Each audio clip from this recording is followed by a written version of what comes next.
Hello, j'espère que tu vas bien. On se retrouve aujourd'hui pour une deuxième histoire liquide où on va revenir à l'origine du Pontarlier à Nice. Alors cet épisode, il va être un peu différent des autres. Il sera un peu plus personnel que tout ce que j'ai pu te proposer depuis la création du podcast en novembre 2023. Aujourd'hui, j'aimerais rendre hommage à ma grand-mère qui est partie le 25 avril dernier. Et quoi de mieux que de parler ensemble d'un petit souvenir épicurien qu'on a partagé. En gros, quand j'étais plus jeune, mes grands-parents, ils s'occupaient de moi et souvent, on allait en période de vacances à Vichy. Et mes grands-parents, ils aimaient beaucoup le calme de cette ville, ils aimaient beaucoup l'Allier aussi. On voyait tous les soirs le soleil se coucher sur l'Allier et c'était juste magnifique. Et dans l'immeuble qui abritait l'appartement qu'on avait, il y avait un couple, monsieur et madame Mourier. Et on allait souvent le soir chez eux pour y prendre l'apéro et notamment jouer au rami. Et après avoir servi quelques petits gâteaux apéritifs, Monsieur Mourier, il avait toujours le même geste. Il se levait de sa chaise et il allait chercher dans son bar une bouteille de Pontarlier à Nice. Bon, je t'ai dit chercher, je vais pas te mentir, il l'a trouvée très très vite puisqu'elle était souvent mise bien en évidence.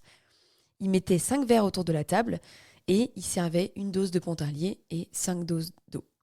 Bon, moi j'étais pas majeure donc je t'ai dit 5 verres à table, il y avait forcément un verre avec du jus de pomme, ça c'était pour moi, rassure-toi. Je me rappelle que pourtant à l'époque, même si j'avais pas le droit de goûter, j'ai été assez marquée par ce souvenir. Parce que j'ai trouvé je trouvais ça bizarre en fait, une boisson comme ça avait quand même une très forte odeur. L'anis, c'est impactant. Et ça avait un peu, pour moi qui étais jeune, un peu une apparence de médicament. Mais comme monsieur et madame Mourier, mes grands-parents, ils adoraient ça m'a marqué. Je me suis dit, tiens, il doit y avoir quelque chose, peut-être que je suis juste un peu trop jeune.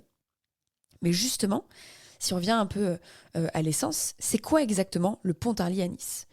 Bon, tu vas t'en douter, c'est un produit qui est obtenu de la distillation de la graine d'anis vert, ainsi que d'autres plantes qui sont sélectionnées avec soin. Et c'est un alcool qui est assez fort parce que ça titre à 45 degrés d'alcool. Donc c'est peut-être aussi pour ça que je voyais ça d'un mauvais œil à l'époque. Et si on parle un peu de sa composante principale qui est l'anis vert, c'est un produit que tu trouveras essentiellement dans le bassin méditerranéen. Et quand j'ai fait mes recherches, ce que j'ai trouvé fascinant, c'est qu'il y a beaucoup de boissons qui utilisent l'anis vert. Le premier exemple, un peu connu, tu connais le pastis, mais il y a aussi le ouzo, qui est un alcool qui est grec, le raki, turc, l'arak, qui est libanais, le mastika bulgare ou encore l'anis del mono, qui nous vient d'Espagne. Donc tout ça, c'est que des produits qui sont faits à base d'anis vert et qui viennent du bassin méditerranéen. Et c'est là où il y a une exception qui existe, c'est que Pontarlier, on n'est pas vraiment dans le bassin méditerranéen. On est en Franche-Comté, on est beaucoup plus haut. Et originellement, dans ces régions, et notamment à Pontarlier, mais aussi en Suisse, qui n'était pas très loin, l'anis vert, c'était utilisé pour un autre alcool qui est bien connu, qui s'appelle l'absinthe. Et on utilisait l'anis vert avec l'absinthe pour diluer l'amertume de l'absinthe et faciliter sa consommation pour les patients parce que, comme on l'a évoqué dans le hors-série numéro 1 sur la liqueur traditionnelle Vespetro, l'anis, ça a de grandes propriétés digestives. Et c'était beaucoup utilisé pour des boissons médicinales, ce qui était l'absinthe à l'époque. Maintenant, si on revient à notre alcool du jour, qui est le Pontarlier Anis, comment est-ce qu'on le déguste? Traditionnellement, tu le verras servi dilué avec de l'eau glacée. Donc le mieux, c'est d'être équipé, vraiment le must-have d'un verre Pontarlier Anis. Va chercher sur Google, tu vas voir, c'est assez fou. Et moi, ce qui me passionne, c'est que cet alcool, il a un verre dédié. Moi, je trouve que c'est quand même la classe. Donc, tu prends ce verre ou tu prends un autre verre si tu n'en as pas, tu verses 2 centilitres de Pontarlier Anis et tu ajoutes de l'eau fraîche, sans glaçon. Et il y a un geste qui est intéressant, c'est que quand tu verses l'eau, n'hésite pas à prendre un peu de hauteur.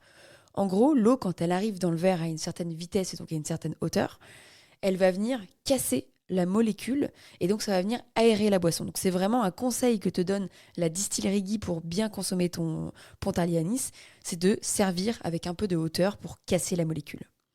Et si jamais tu veux faire un peu ton connaisseur et ta connaisseuse dans un bar ou dans un bistrot, tu peux demander un ponte, c'est un petit pseudo pour les intimes.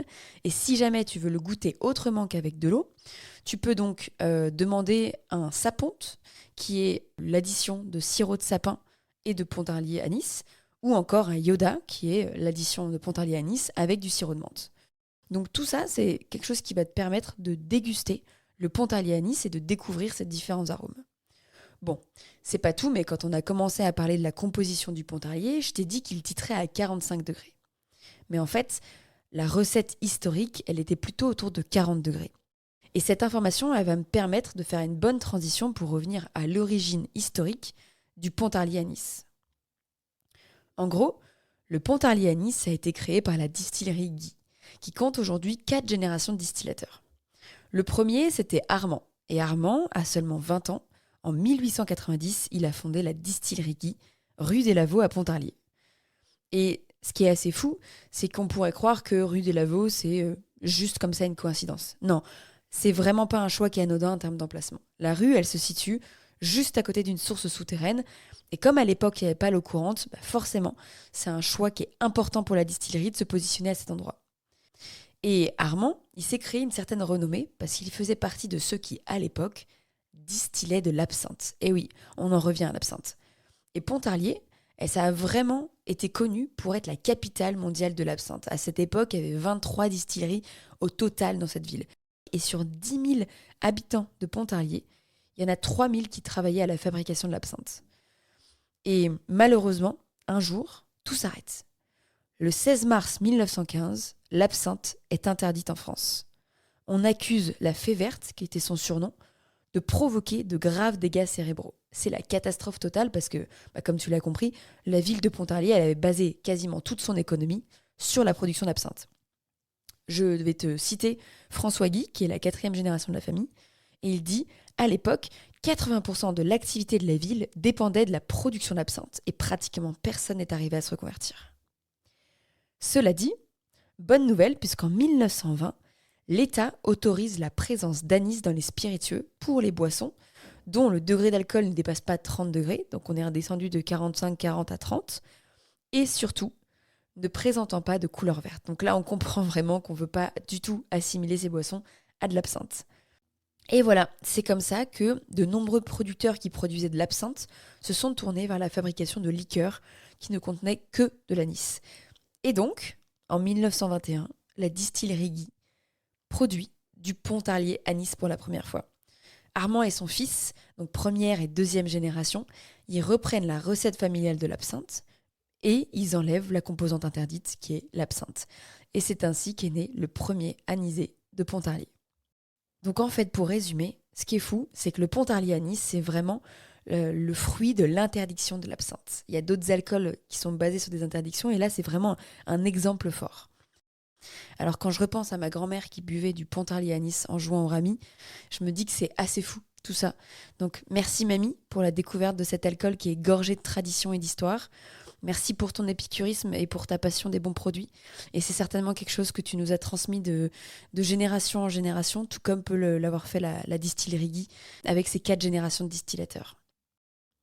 Voilà, c'en est fini pour notre histoire liquide du jour sur le Pontarlier à Nice. J'espère que ça t'a plu. Si c'est le cas, n'hésite pas à mettre 5 étoiles sur le podcast. Ça m'aide à être mieux référencé sur Apple Podcast et Spotify. Je te souhaite une très bonne journée. Alors n'oublie pas, l'abus d'alcool est dangereux pour la santé, c'est à consommer avec modération. Mais nous, on se retrouve la prochaine fois. Et vive le Pontarlier à Nice. Ciao, ciao.